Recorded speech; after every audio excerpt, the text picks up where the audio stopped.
Second chapter basic accounting terms पढ़ेंगे। Basic accounting terms, इस chapter में हम लोग जानेंगे कि कौन कौन से बेसिक टर्म्स एंड टर्मिनोलॉजीज हैं जिनको हमें जानना ज़रूरी है अकाउंटिंग करने के लिए। हमने लास्ट क्लास में पढ़ा था कि हम कैसे अकाउंटिंग करते हैं, तो भाई अकाउंटिंग जब हम करेंगे तो हमें उसके कुछ टर्म्स एंड टर्मिनोलॉजी के बारे में पता होना बहुत ज़्यादा ज़रूरी हो जाता है।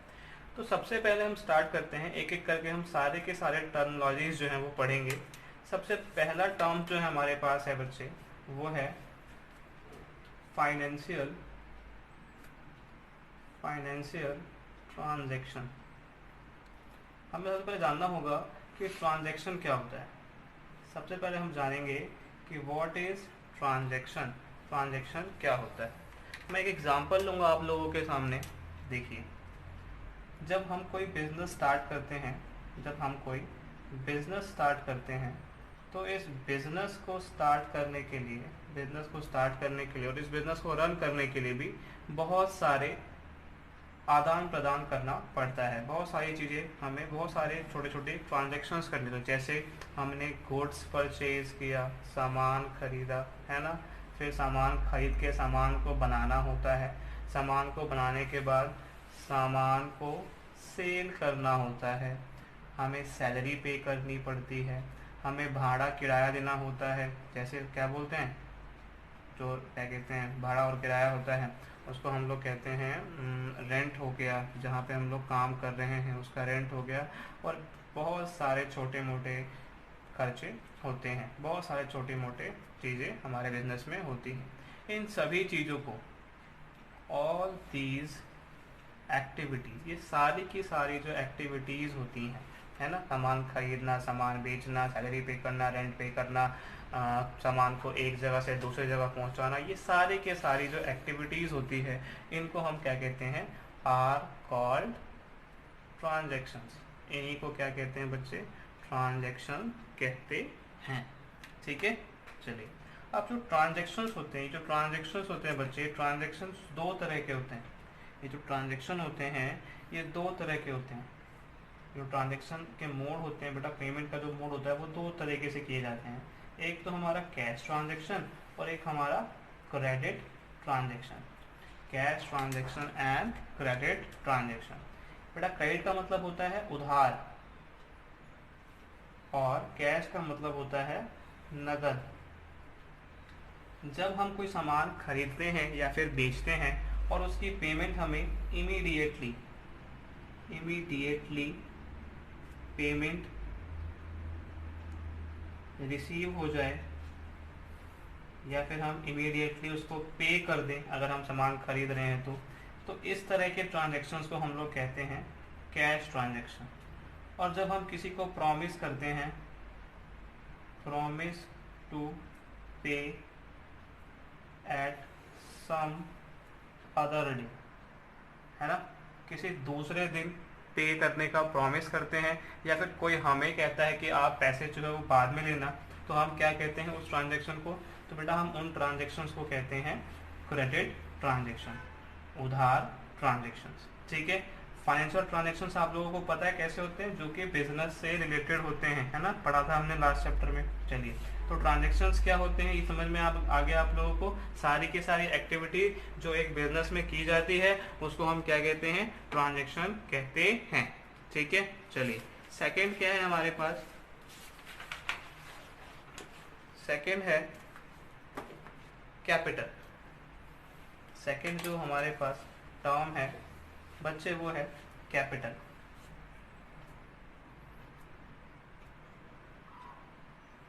सेकेंड टर्म जो हमारे पास है कैपिटल है, और ये बेटा बहुत इंपॉर्टेंट है। क्या होता है बच्चे कैपिटल, आइए समझते हैं क्या होता है कैपिटल। बेटा एक मिस्टर एक्स है। कौन, मिस्टर एक्स। मिस्टर एक्स चाहते हैं कि अपना बिजनेस स्टार्ट करें, और बिजनेस स्टार्ट करने के लिए मिस्टर एक्स अपने घर से लेके आए 1,00,000 रुपए। अपने घर से लेके आए 1,00,000 रुपए, और उनके घर में कुछ सामान भी पड़ा हुआ था। उनके घर में कुछ सामान पड़ा हुआ था, से ₹50,000, मान के चलो कि 50,000 का सामान होगा। वो सामान भी बिजनेस को स्टार्ट करने के लिए लेके आ गए। जो सामान है, जो कैश है, वो उसको लेके चले आए बिजनेस में लगा के। तो टोटल कितना हो गया बेटा? टोटल इन्होंने 1,50,000 रुपये इस तरीके से इन्होंने अपने बिजनेस में इन्वेस्ट कर दिया। ये जो अमाउंट एक प्रोप्राइटर, प्रोप्राइटर मतलब कौन? जो बिजनेस का मालिक होता है। प्रोप्राइटर जो कि बिजनेस का कौन होता है? मालिक। यहाँ पे कौन है मालिक? Mister x. ये जो प्रोप्राइटर है, बिजनेस को स्टार्ट करने के लिए जो पैसे अपने घर से लेके आए, इस अमाउंट को हम लोग क्या कहते हैं? इस अमाउंट को हम लोग कहते हैं कैपिटल। ये जो अमाउंट होता है जो मिस्टर एक्स लेके आए बिजनेस को स्टार्ट करने के लिए बच्चे, इस अमाउंट को हम क्या कहते हैं? कैपिटल कहते हैं। तो कैपिटल क्या है? Capital is the amount invested by the proprietor. Capital क्या है? Capital is amount invested bye proprietor in the business.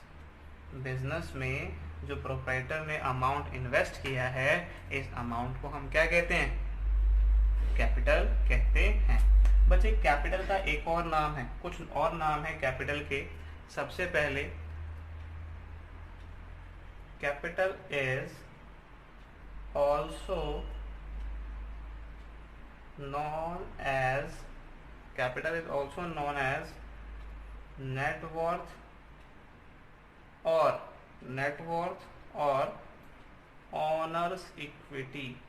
इसको नेट वर्थ या फिर ऑनर्स इक्विटी भी कहते हैं।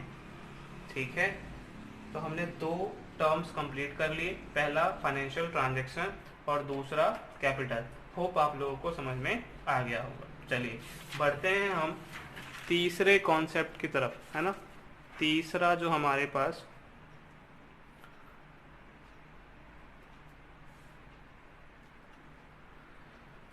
थर्ड टर्म, तीसरा टर्म जो हमें टेकअप करना है आज, वो है बच्चे ड्राइंग्स। ड्राइंग्स थर्ड टर्म जो है हमारे पास वो क्या है? ड्राइंग्स है। क्या होता है ड्राइंग्स? आइए समझते हैं। सबसे पहले अंडरस्टैंडिंग क्या होती है ड्राइंग्स। देखो बच्चों, ये मिस्टर एक्स है, ये मिस्टर एक्स है और ये उनका छोटा सा सुखी बिजनेस है ना, उनका बिजनेस है। अब मिस्टर एक्स ने बिजनेस स्टार्ट करने के लिए पैसे लेके आए थे, उनको हमने कैपिटल कह दिया था। अब क्या हुआ? बिजनेस चल रहा है, मिस्टर एक्स को घर में कुछ पैसों की ज़रूरत हुई। बिजनेस चल रहा है, मिस्टर एक्स को घर में कुछ पैसों की ज़रूरत हुई, तो मिस्टर एक्स बिजनेस के पास आए और बिजनेस से क्या किया? बिजनेस से क्या किया बच्चे? बिजनेस से विड्रॉ कर लिए। विड्रॉ मतलब क्या होता है बच्चे? विड्रॉ मतलब होता है निकालना, निकालना, है ना, निकासी कर ली इन्होंने। इन्होंने बिजनेस से विड्रॉ कर लिए 50,000 रुपये। इन्होंने 50,000 रुपये बिजनेस से क्या किए? विड्रॉ कर लिए। ठीक है, कैश में विड्रॉ कर लिए और इनको कुछ सामान जो बिजनेस में बना रहे हैं, कुछ सामान भी इन्होंने बिजनेस से विड्रॉ कर लिया। से ₹20,000 रुपये का सामान था जो कि इनको ज़रूरत थी बिजनेस में, मतलब घर के लिए, चाहे अपने पर्सनल एक्टिविटीज़ के लिए इनको ज़रूरत थी कुछ सामान की भी। तो ये जो कैश और ये जो गुड्स इन्होंने विड्रॉ किए हैं बिजनेस से 70,000 के, इस अमाउंट को हम क्या कहते हैं? इस अमाउंट को बच्चे हम लोग कहते हैं ड्राइंग्स। ठीक है, इस अमाउंट को हम लोग क्या कहते हैं? ड्राइंग्स कहते हैं। अब ड्राइंग्स जो है वो कैश भी हो सकता है और काइंड भी हो सकता है, यानी कि आप ड्राइंग्स जो है उसमें कोई कैश अमाउंट भी निकाल सकते हो या फिर काइंड में, यानी कि कोई वस्तु भी निकाल के जब आप बिजनेस से ले जाओगे तो उसको भी हम क्या कहेंगे? उसको भी हम ड्राइंग्स ही कहेंगे। तो इस हिसाब से ड्राइंग्स क्या हो गया? Drawing is the amount withdrawn by the proprietor. Drawings is the amount withdrawn by the proprietor. Amount या फिर कोई goods withdrawn by the partner for their personal use, है ना। चलिए लिखते हैं ड्राइंग्स क्या होता है। इट रेफर्स टू अमाउंट और गुड्स टेकन या फिर withdrawn bye proprietor for their personal use. ध्यान रखना, जो ड्राइंग्स होती है हमेशा पर्सनल यूज के लिए होती है। अगर वो पैसे कैश जो है बिजनेस से निकाल रहा है, लेकिन वो बिजनेस के काम के लिए कैश निकाल रहा है बच्चे, तो उस अमाउंट को हम लोग ड्राइंग्स नहीं बोलेंगे। उस अमाउंट को हम लोग ड्राइंग्स नहीं बोलेंगे। ड्राइंग्स तभी होगी जब कोई ऑनर जो है वो अपने पर्सनल काम के लिए बिजनेस से कुछ कैश निकाल रहा है या फिर कोई सामान लेके जा रहा है, तो ही उस अमाउंट को या फिर उस सामान को हम क्या बोलेंगे, ड्राइंग्स बोलेंगे। ठीक है, कंप्लीट है। और बच्चे ये जो ड्राइंग्स है ना, ये जो ड्राइंग्स है, ड्राइंग्स रिड्यूसेस द कैपिटल। जो कैपिटल होती है, जो प्रोप्राइटर ने बिजनेस में लगाया होता है, उसको ये जो ड्राइंग है वो क्या कर देता है, रिड्यूस कर देता है। इट मीन्स कम कर देता है। ठीक है, ड्राइंग्स क्या करता है, कैपिटल को रिड्यूस कर देता है। ठीक है बच्चे, चलिए तो तीन कवर कर लिए हमने। तीसरे के बाद फोर्थ जो है हमारे पास, थर्ड हमारा ड्राइंग्स था, नंबर 3 हमारा ड्राइंग्स था, नंबर 4 हमारे पास है बच्चे liabilities.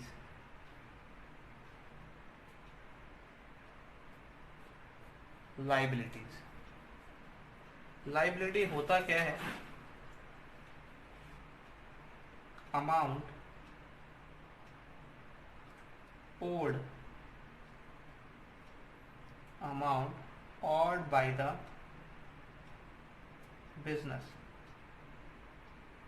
Amount owed by the business. अब इस ऑर्ड का मतलब क्या होता है, इसका मतलब होता है कर्ज।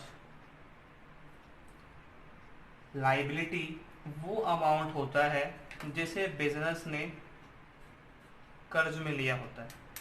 लाइबिलिटी ऐसा अमाउंट होता है जो बिजनेस कर्ज लेती है। जो बिजनेस कर्ज लेती है उस चीज को हम क्या कहते हैं, लाइबिलिटी कहते हैं।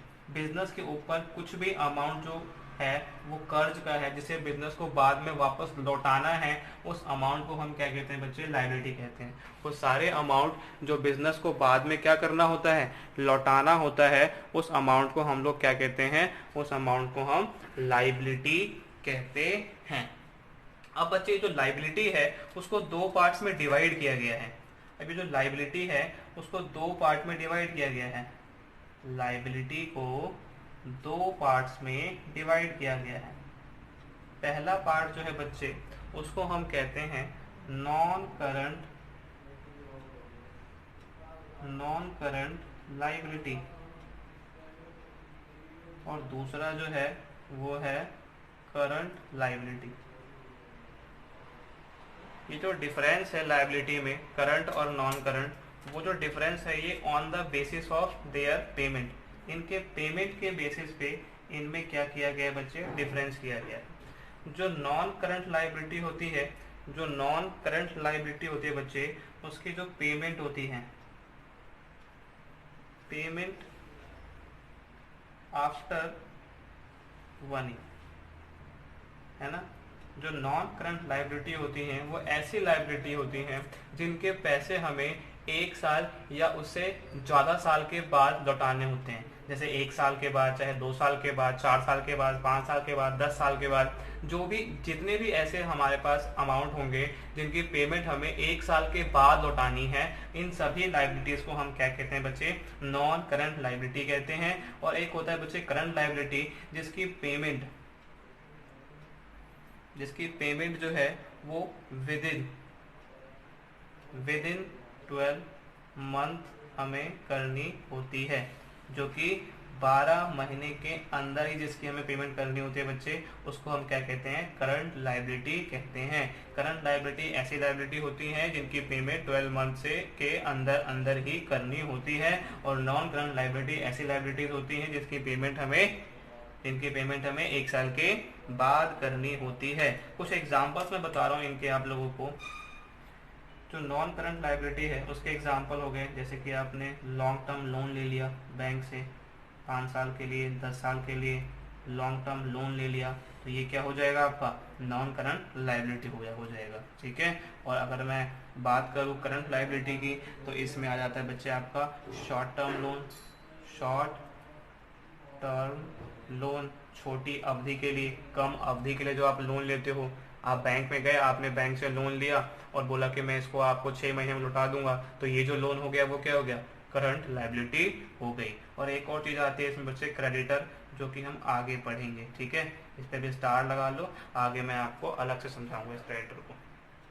ठीक है, चलो ड्राइंग्स हो गया, लाइबिलिटी हो गई। अब लाइबिलिटी के बाद एक बहुत ही इम्पोर्टेंट टर्म हम लोग करने जा रहे हैं।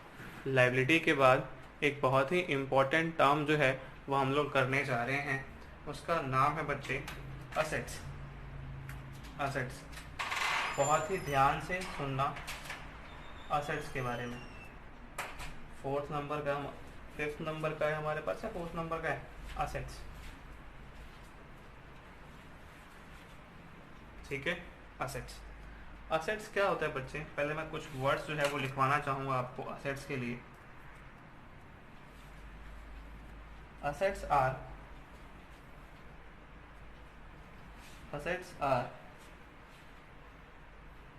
इकोनॉमिक,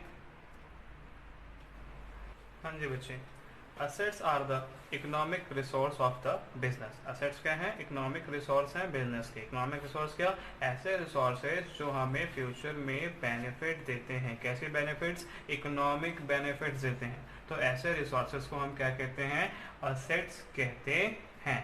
फॉर एग्जाम्पल, मैं एग्जाम्पल लूँ असेट्स के बच्चों, तो एसेट्स के जो एग्जाम्पल हैं वो आप अगर बिजनेस के पास कोई बिल्डिंग है तो बिल्डिंग भी क्या है, बिजनेस का असेट्स है। ठीक है, अगर कोई मशीन है बिजनेस के पास तो वो मशीन भी क्या है, बिजनेस का असेट्स है। और भी बहुत चीज़ें जैसे कि फर्नीचर हो गया, जो कैश होता है, ये सारी चीज़ें क्या हैं बच्चे, असेट्स हैं। मैंने कुछ थोड़ी बहुत चीज़ें बताई हैं। असेट्स जो होते हैं बहुत सारे होते हैं, जैसे हम और पढ़ेंगे अकाउंटेंसी को, वैसे वैसे हम असेट्स के बारे में और जानेंगे।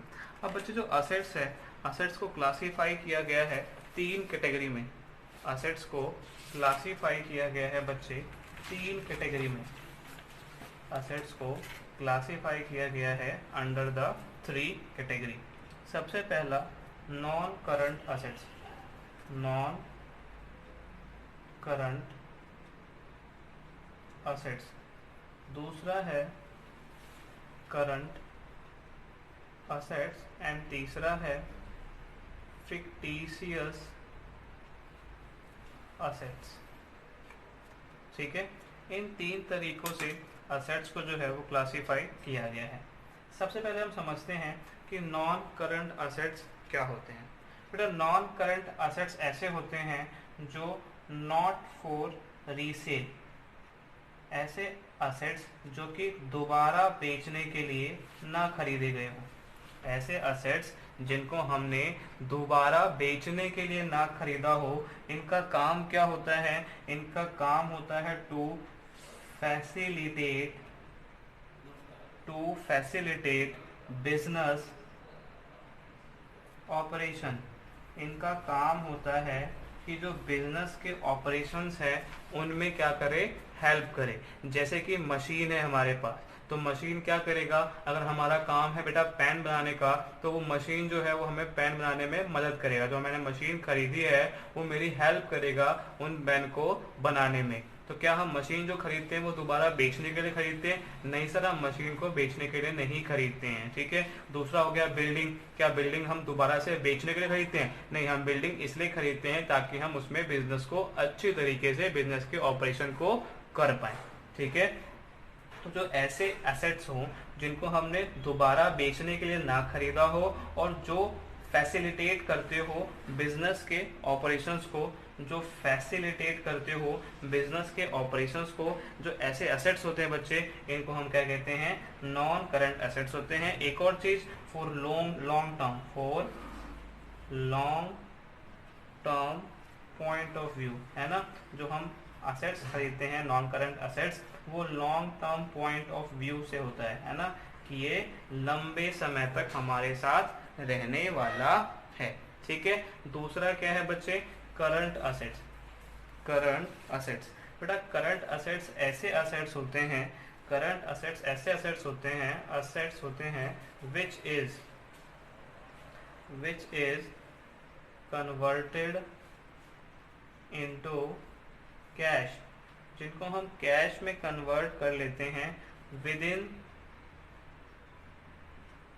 1 ईयर, 1 साल के अंदर अंदर, विद इन 1 ईयर, 1 साल के अंदर अंदर हम जो है करंट असेट्स को कन्वर्ट कर लेते हैं किसमें, कैश में, है ना। करंट असेट्स ऐसे असेट्स होते हैं जिनको हम 1 साल के अंदर अंदर उसको बेच के और पैसे हम ले लेते हैं, ठीक है ना। ये किस लिए होता है, it is for resale purpose, है ना। ये रीसेल पर्पस के लिए होता है, दोबारा बेचने के लिए। जैसे कि मेरा बिजनेस किस चीज़ का था बच्चे, पेन का था। पेन बनाया, और पेन जो मैंने बनाया वो मेरा क्या हो गया, स्टॉक हो गया। मैंने बहुत सारे पेन जो है इकट्ठे कर लिए। अब बताओ मैंने पेन क्यों बनाया, मैंने पेन बनाया ताकि मैं उन पेन को मार्केट में बेच सकूं, और पेन को तो मुझे साल भर के अंदर ही बेचना पड़ेगा, जिससे कि मुझे प्रॉफिट और लॉस हो। तो मेरा काम है पेन बेचने का, उसको तो मैं बचा के रखूंगा नहीं कि ये सालों साल मेरे साथ चलने वाला है ना। तो जो हमारे स्टॉक होते हैं, गुड्स होते हैं, वो सारे के सारे करंट असेट्स होते हैं, ठीक है। एग्जांपल्स आगे इसमें आपका गुड्स, है ना, डेटर जिनसे हमें पैसे लेने, जिनको हमने उधार में सामान बेचा, आगे पढ़ेंगे इसके बारे में भी। यहाँ पर भी आप क्या लगा लो, स्टार लगा लो। और चेक जिनकी पेमेंट हमें कुछ दिनों बाद मिलती है ना। तो ये सारे के सारे क्या होते हैं, करंट असेट्स होते हैं। चेक की पेमेंट जो होती है, जो हमारे पास चेक होगा उसकी पेमेंट जो होती है बच्चे, चेक की पेमेंट वो कुछ दिनों बाद ही आती है ना। साल भर के अंदर ही मिल जाता है चेक का पैसा, 3 महीने का, है ना। लास्ट डेट 3 महीने से ज़्यादा नहीं होता है ना चेक का। चेक जो है 3 महीने का इनवैलिड हो जाता है ना। तो उसकी पेमेंट भी हमें 3 महीने के अंदर मिल जाती है। तो चेक्स वगैरह भी जो होंगे, जो वो हमारे करंट असेट्स का ही पार्ट होते हैं। अब ये फिक्टिशियस असेट्स है, इसको बच्चे मैं आपको आगे पढ़ाता हूँ, ठीक है। इस पे भी एक स्टार लगा दो फिक्टिशियस असेट्स के ऊपर। इसको हम आगे पढ़ेंगे, वो भी बहुत विस्तार से पढ़ेंगे, बहुत एक्सप्लेन, बहुत एलेबोरेट करके आगे आपको इसके बारे में मैं बताऊंगा, ठीक है। चलिए, असेट्स को हम 3 तरीके से बांटते हैं बच्चे, non current assets, current assets and fictitious assets, ठीक है। आगे बेटा ये जो नॉन करंट असेट्स है, ये जो नॉन करंट असेट्स है हमारे पास, इस नॉन करंट असेट्स को भी बच्चे 2 पार्ट्स में डिवाइड किया गया है। इस नॉन करंट असेट्स को, नॉन करंट असेट्स को भी 2 पार्ट्स में डिवाइड किया गया है, फर्स्ट एंड सेकेंड। जो फर्स्ट पार्ट है बच्चे, उसको हम कहते हैं फिक्स्ड असेट्स, फिक्स्ड असेट्स, और दूसरा non current investment, non current investment, ठीक है। Fixed assets and non current investment. Fixed assets क्या होते हैं बच्चे, assets which increases earning capacity of the business, ठीक है बच्चे।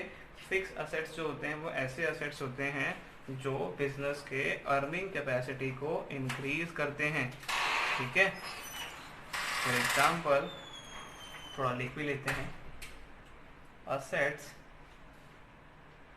विच इंक्रीज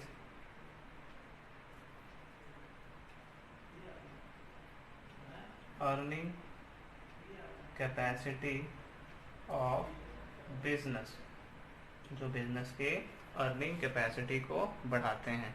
और नॉन करंट इन्वेस्टमेंट क्या, नॉन करंट इन्वेस्टमेंट ऐसे इन्वेस्टमेंट होते हैं, ऐसे इन्वेस्टमेंट्स होते हैं, investments for more than 1 year. ऐसे इन्वेस्टमेंट जो हमने 1 साल से ज़्यादा के लिए किए हुए हैं, इनको हम नॉन करंट इन्वेस्टमेंट बोलते हैं। अच्छा, ये जो आपका फिक्स असेट्स है बच्चों, ये जो आपका फिक्स असेट्स है, इस फिक्स असेट्स को भी हम 2 पार्ट्स में डिवाइड करते हैं। ये फिक्स असेट्स भी दो पार्ट में डिवाइडेड है, ठीक है। फर्स्ट पार्ट जो है बच्चे वो है टेंजिबल असेट्स और दूसरा पार्ट जो है वो है intangible assets. Tangible assets and intangible assets. बेटा जो टेंजिबल असेट्स होते हैं वो ऐसे असेट्स होते हैं विच हैविंग फिजिकल अपीयरेंस, है ना, जिसकी कोई फिजिकल अपीयरेंस हो, है ना, यानी कि उसको हम देख सके,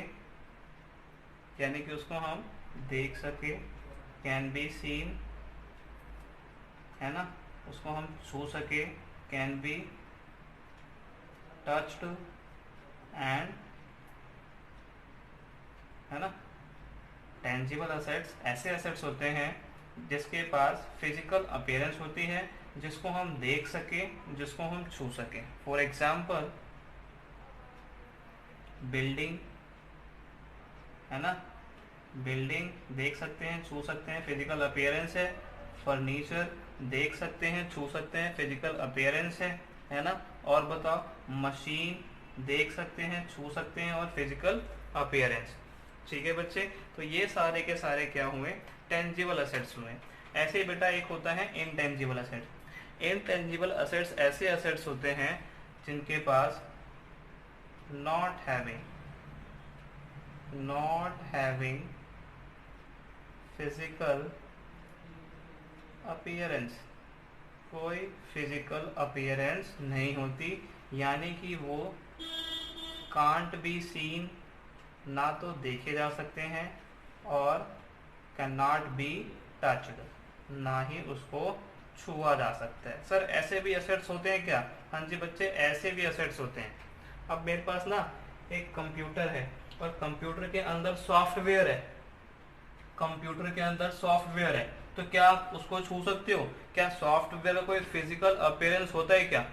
सॉफ्टवेयर का कोई फिजिकल अपीयरेंस होता है क्या? नहीं। तो ये जो सॉफ्टवेयर है कंप्यूटर का, वो भी इसी के अंदर आ जाता है बच्चे। पेटेंट सुना होगा आपने, है ना, पेटेंट का भी, पेटेंट जो होता है वो बेटे असेट्स होता है बिजनेस के लिए, क्योंकि उससे हमें पैसे अर्निंग होती है, इकोनॉमिक बेनिफिट्स होते हैं। तो पेटेंट भी क्या है, हमारा असेट्स है, लेकिन हम उसको देख नहीं सकते, हम उसको छू नहीं सकते। लेट्स सपोज लाइसेंस है मेरे पास, है ना, लाइसेंस लिया हुआ मैंने, लाइसेंस से मैं क्या कर रहा हूँ, अर्निंग कर रहा हूँ। लाइसेंस लिया हुआ मैंने किसी से कि हाँ भाई मैं जो है वो एडिडास के शूज बेचूंगा, मैंने लाइसेंस लिया किससे, एडिडास से, कि हाँ जी मैं जो आपके जूते बेचूंगा, ठीक है। तो एडिडास ने मुझे क्या दिया, लाइसेंस दिया, उसकी वजह से मैं क्या कर रहा हूँ, इकोनॉमिक बेनिफिट कर रहा हूँ। लेकिन क्या उस लाइसेंस की कोई फिजिकल अपीयरेंस है? नहीं, लाइसेंस की कोई फिजिकल अपीयरेंस नहीं है। तो ये सारी चीजें किसके अंदर आती है, इनटेंजिबल असेट्स के अंदर आती है। Let us recall the assets को रिकॉल करते हैं। मैंने क्या कहा आपको, असेट्स जो होता है वो, assets are the resources which gives economic benefits. ऐसे रिसोर्सेज होते हैं जो हमें इकोनॉमिक बेनिफिट देते हैं, ठीक है। असेट्स दो तरह के होते हैं, नॉन करंट असेट्स एंड, तीन तरह के होते हैं, non current assets, current assets and fictitious assets. Non current assets ऐसे असेट्स होते हैं जो कि, नॉन करंट असेट्स ऐसे असेट्स होते हैं जो नॉट फॉर रीसेल, दोबारा बेचने के लिए नहीं होते, टू फैसिलिटेट बिजनेस ऑपरेशन को फैसिलिटेट करने के लिए यूज करते हैं, और वो long term point of view से होते हैं, ठीक है। और जो करंट असेट होता है बच्चों, वो कन्वर्ट हो जाता है कैश में with in 1 year. It is for resale. वो किसके लिए होता है, रीसेल पर्पज से होता है, जैसे गुड्स, डेटर, चेक्स एक्सेट्रा। अब जो नॉन करंट असेट्स होता है बच्चे, जो नॉन करंट असेट्स है उसको भी हमने दो पार्ट में डिवाइड किया है, fix assets and non current investment. Fix assets मतलब ऐसे असेट्स जो कि हमारी अर्निंग कैपेसिटी को क्या करे, इंक्रीज करे, ऐसे असेट्स जो हमारी अर्निंग कैपेसिटी को बढ़ाएं, ठीक है। और नॉन करंट इन्वेस्टमेंट क्या होते हैं, non current investment are the investment जो हम 1 साल से ज्यादा के लिए करते हैं, ठीक है। और फिक्स असेट्स को फिर से क्लासिफाई किया गया है टू पार्ट में, tangible assets and intangible assets. Tangible assets वो असेट्स होते हैं जिसकी कोई फिजिकल अपीयरेंस होती है, जिनको हम देख सके, जिनको हम छू सके, for example building, furniture, machine. और इनटेंजिबल असेट्स ऐसे असेट्स होते हैं जिनकी कोई फिजिकल अपीयरेंस नहीं होती, वो can not be seen, can not be touched, उनको देख नहीं सकते, इनको छू भी नहीं सकते। आगे आने वाले वीडियो में हम और भी बेसिक जो हमने स्टार्ट किया हुआ है बेसिक टर्म्स उसको पढ़ेंगे, ठीक है। अभी के लिए इतना ही।